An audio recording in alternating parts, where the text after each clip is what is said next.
फिर्यादी अक्षय साहेबराव केदार यास,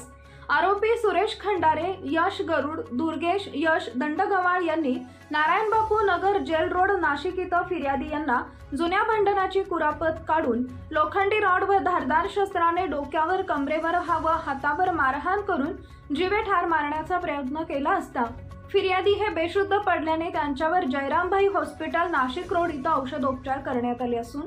उपनगर पोलीस ठाणे इथं गुन्हा नोंद करण्यात आला होता। गुन्हा करून आरोपी यश दंडगवाळ हा उपनगर पोलीस स्टेशन हद्दीतील दशक जेल रोड परिसरात येणार असल्याची माहिती गुंडा विरोधी पथकाचे पोलीस अंमलदार गणेश भागवत व अक्षय गांगुर्डे यांना मिळाली असता सदरची माहिती गुंडा विरोधी पथकाचे प्रभारी सहाय्यक पोलीस निरीक्षक ज्ञानेश्वर मोहिते यांना देऊन पथकातील पोलीस अंमलदार विजय सूर्यवंशी, गणेश भागवत, अक्षय गांगुर्डे यांनी दशक जेल रोड परिसरात आरोपी पकडण्यासाठी सापळा लावला असता यश